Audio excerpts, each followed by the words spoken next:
Okay, so flipologists are facing a conundrum. And if you're new to the art of flip devices, welcome. Now's a really good time to think about buying a flip phone. At this point in time, there's already solid options like the Samsung Z Flip 5 that's coming out. Samsung's been through 3 renditions, the Z Flip, the Z Flip 3, the Z Flip 4, each more solid than the previous one, and we documented that on this channel. But now, for the first time, you have a second very real and affordable option as well coming from Razr. We're talking about the Razr 40. And one thing to note, there's 2 Razr phones. A lot of people don't know this. There's a Razr Ultra, which is going to be the same price as the Z Flip 5. But Razr is also coming out with the Razr 40 LITE, or the standard version, and that's going to be even cheaper. In this video, we're going to answer the question, what device is the best, the one that you should buy, depending on, who you are, but also, what are the brands hiding from us? Okay, so to get started, let me just say, I don't care about specs. I know a lot of people do, but at this point, I expect these devices to have a good camera, they're gonna have a good battery, a good display. I'll let the real reviewers take care of the spec sheet. All I really care about is what can I actually do with the device that I can't do with the other one. Things that enhance my day-to-day usage, things that make my life better, and things that I'm actually going to use and aren't just gimmicks. So if you're excited, please smash that subscribe button. It really helps me grow a small channel like this one. And also, if you like this video, smash the like button. If you dislike the video, smash the dislike button.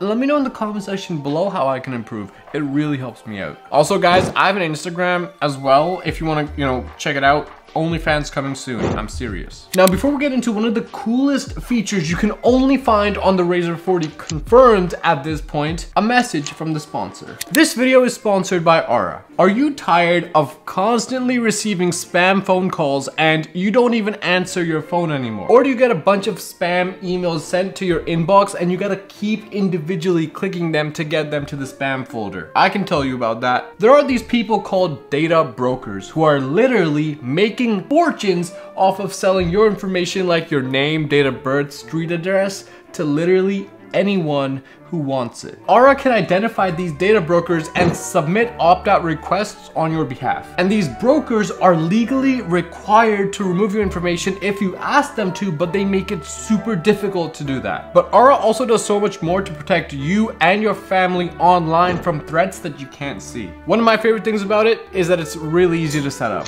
So you don't have to download several different apps to get things like parental controls, antivirus, VPN, password management, identity theft, insurance, and more. You get everything in one app at one affordable price. So let Aura do the hard work of keeping you safe online so you can focus on more serious tasks. You can either let these data brokers and random people continue to exploit your information and make fortunes from doing it, or you can go to aura.com/chilledfossil to get 2 weeks free. Completely free, try out all of their features, see where your history has been online. You can do that and it's quite surprising, and test out Aura for yourself. As always, a big thank you to Aura for sponsoring this video. I continue to use their app and product and I am enjoying browsing safely online.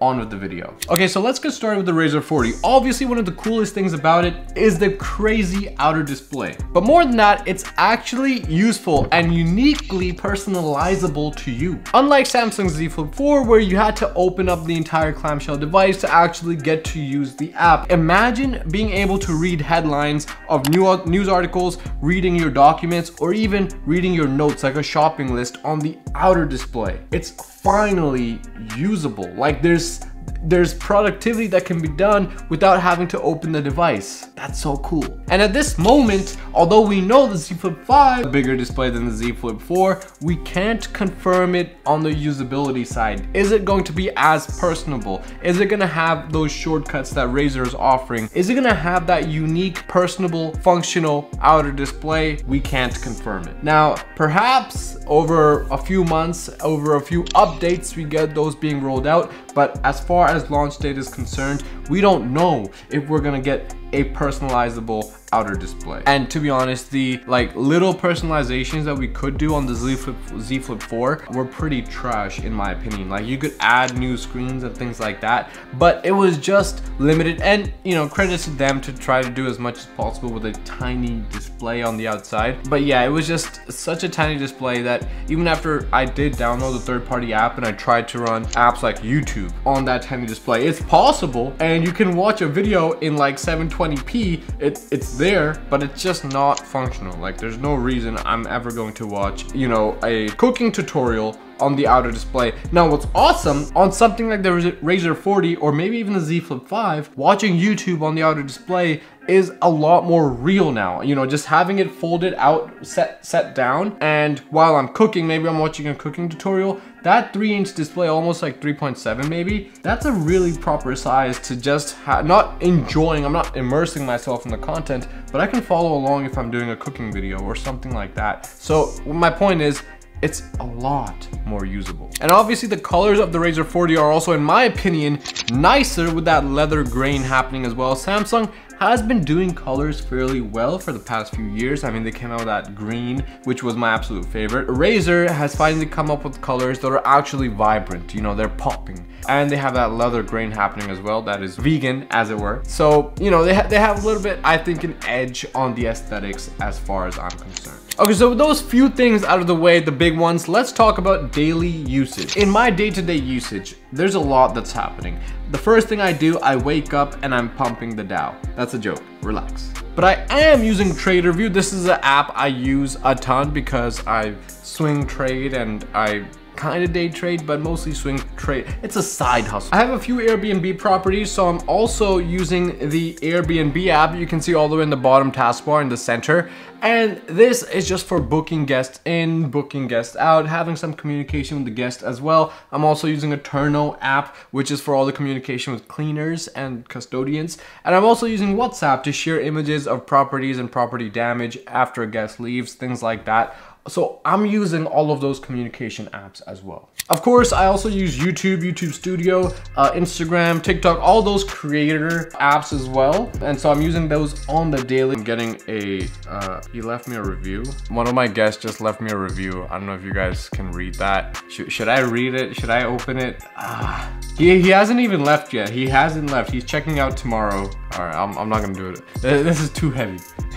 What's important to note, however, is when I'm making content on my phone, like I'm filming a Instagram story or a TikTok video, the camera quality is going to be much better than the one that's in the app. So that's just something important to know if you haven't figured it out already, that when I make an Instagram story, I'm using my camera app to get the most out of my camera. When you use the Instagram app, you're not using the best of what your camera has to offer. And of course, on the go, I'm using Google Maps. Who isn't using Google Maps at this point? That's all my phone is. It's data and Google Maps and probably YouTube as well when I'm on the go. And finally, Notion. Notion is probably my productivity powerhouse. So Notion is something that I'm using a lot. And with Notion, having what I found, bigger display, a wider display helps a ton. Okay, so with all of that being said, let's talk about the Razr 40 because it's more than just a bigger outer display.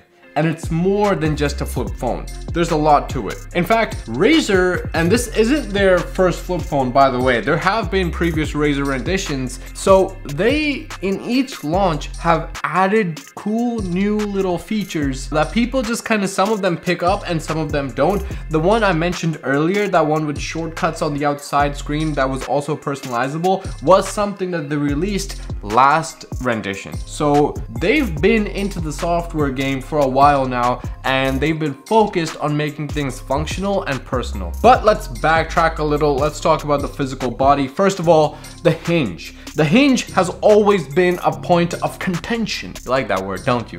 When I was reviewing the Z Flip 3 and the Z Flip 4, both of them, there was a space, like a sizable space between the hinge when the phone was closed, and that hinge was the center of all damage. Like literally, if a speck of dust or a particle or a little rock, the tiniest rock, got into that hinge area, it could potentially shatter your phone. But Razr is changing that, and as far as I'm concerned, they're the first to change that because their device, the hinge, has no more space anymore. So when the phone is closed, it's actually closed. There's no space for dust, grime, germs, bacteria, the viral, and nothing can go in there. Well, that's not true at all.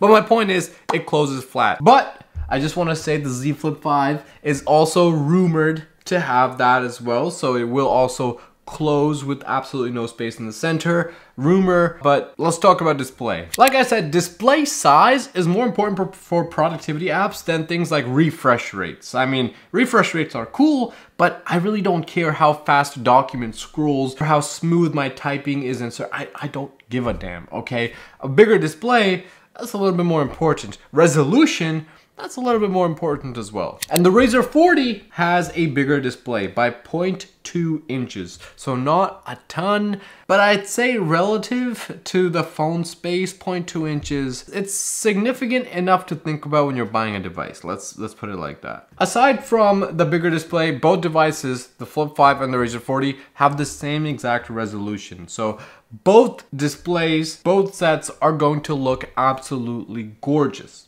They're gonna be delicious. But something that we know, something that we've experienced, and I've personally experienced in the Z Flip 3, in the Z Flip 4, is that these flip displays look even better in person. And maybe you know about this as well if you've had a flip device in the past, and if you had a flip device in the past, you can definitely agree with me. This is a slab phone, so you know, it's a S23 Ultra, absolutely best display. Everyone's like, yeah, this is the best display out on the market right now, and I would agree. But the flip devices have a little thing of their own. I can't come up with the word, but it just enthralls you. It looks kind of 3D as well. It has that effect. They're a lot more vibrant on these full displays, and I would say that even after, you know, having the S23 Ultra, the colors on the Flip are a lot more vibrant. Now, I can't guarantee that with the Razr, and historically, Samsung has always had the better display. So, you know, if you want to, every time you open your phone and you just feel delicious, you know, your cheeks kind of pucker up a little, you know what I'm talking about. I think the Flip 5 is going to have that same delivery this year as well, and that's just something I get excited for each and every time, to just get the Z Flip 5 and then flip it open and experience the colors, because they really do pop on these flip devices. So as far as the spec sheet is concerned, Razr takes the cake for displays because it has a bigger display. Resolution is the same. Frame rate on the Razr is actually faster, but again, we don't care about that stuff. But color reproduction, having that 3D effect, you know, popping. Samsung has proven to be able to do that. Razr, not so much. So I'm not gonna give a winner as far as experience is concerned. We haven't really experienced either of them, so. Now before we get into the meat discussion, which is the money talk, let's just finish up with the battery. The Razr 40 comes in at 3800 milliamp hours. The Z Flip 5 is coming in at 3700 milliamp hours. Just hang on, you know, there's a little bit of specs here, but relax. We'll get through this real quick. The Z Flip 5 is going to be coming in with the latest Snapdragon processor. What that means is it's going to have better battery efficiency or load-bearing efficiency, but it's also going to be snappier. So playing games, or if you're multitasking and using multiple windows, it's going to be a lot more fluid on the Z Flip 5. On the Razr 40, we're getting a first generation Snapdragon, not a bad processor. Don't think about it like that. But it's not going to be as snappy. It's not going to be as efficient with the battery, with the load bearing, and so just keep that in mind. But with all of that being said, even though the Razr 40 has a bigger battery, it's got a older processor. The Flip has a smaller battery just by 100 milliamp hours, but it's got a better processor. Well, all that means is you're not going to notice a difference in the battery drain for most everyday usage and for most everyday people. You're not gonna notice. If you're gaming a lot, if you're using that multitasking feature a ton and you're running multiple different apps at once, that's when you're gonna notice. And in my opinion, the Samsung phone is going to be the better option if you're doing that, because you do wanna, you know, have a good gaming experience. That's kind of important. Same thing with multitasking as well. You don't want things to be choppy. So this Flip 5 is going to be better for that. But for most people, don't worry about it. Okay, now let's get into the meat of the discussion. Let's talk about the money. Razr has leaked their prices already. We're talking $1,000. 1,000, 1K, that's their price. Cool. That's what I paid for the Z Flip 3. The Z Flip 3 in 2021, I bought that for $9.99 plus tax, obviously. But for that price, I got the Z Flip 3, but I also got the Samsung Galaxy Watch, literally included. So that was like $256 at the time. So we were getting a good bundle of product for $9.99. Which was awesome. But when 2022 rolled around, I traded in the S22 Plus for a worse device as far as specs are concerned, the Z Flip 4, and I got like 600 or 500 for the S22 Plus. And what was the worst thing ever is when I went to trade in the Z Flip 4 for this device, I got, I think, $400 or $500. Like, I got a fraction of what that thing is worth. Okay, like, it blew my mind because I was expecting trading values to be relatively stable year over year. I mean, I know things get expensive. I know inflation took a hit, but come on now, that was too much. Now, Razr as a brand doesn't have a robust trade-in program. So most of us are, you know, phone owners. We have devices. We're gonna be trading in something for the most part, or maybe you're just going through T-Mobile or your Verizon phone carrier, and so you'll, you know, work with them. But if you are trading in a device, you want to do it with the brand directly because that is going to give you much more value. They do generally give you more money for your device than anywhere else. And so if I were to go to Samsung with the S23 Ultra, a phone that's worth well over $1,000, ladies and gentlemen, this is, and it's a better device than the Z Flip 5 even. It's got a bigger 5,000 milliamp hour battery. It's got better cameras in every single department, every condition. We're talking daytime, nighttime, evening, twilight, it doesn't matter. This is better in every regard. The display is better on spec sheets, but also if you're multitasking, it's a bigger display. And not to mention, come on now, of course, the S Pen, the note taking, this is unbeatable in that department, and I've used this like a ton. Obviously you just saw me use the S Pen. I love using quick notes, that's my go-to. So I love this device. There's something there. Okay, if I get less than like $800 trade-in for the S23 Ultra, sayonara Samsung. That's it. This becomes a Razr household. It is what it is. So I think trade-in is going to be a major consideration for most people. It is going to be a major consideration for me, and you know, kind of balancing reviewer life. I don't know. I'm not really a reviewer. I mean, we haven't really reviewed much on this channel. I'm sharing thoughts, but that's the case with what I believe a lot of people looking at those trade-in values. Razr is coming in at $1,000. Historically, the Z Flip 5 has sold at around $1,000 as well, or the Z Flip devices, and we're expecting that with the Z Flip as well. So the biggest thing for me between the two is going to come down to price and what price I get for the S23 Ultra. If it's less than $800, like I said, it's not worth giving up a better device, literally in every regard, for something that's worse and probably will have an even lower trade-in value. That's going to snowball, and I'm gonna end up in like 2 or 3 years, if I keep doing this trading thing, I'm gonna end up losing way too much money that I didn't need to lose. So be smart with your money, think about what you're getting. Obviously I make reviews, and reviews do pay me back some fraction, but then again, you gotta be smart with your own money. And this is not financial advice, by the way, relax. But that's it for this video. I hope you guys learned something and enjoyed, and of course, again, smash the subscribe button because it really helps me grow this channel, and I'm gonna continue bringing you the best new tech, the coolest new gadgets at the best prices as well. I kind of like to focus on more affordable things these days, because like there's already enough insanely expensive devices like that. So I'm trying to focus on things that are a little bit more affordable based on the times, because yes, the times are tough. And I hope you guys continue with me on this journey. Alright, I'm out.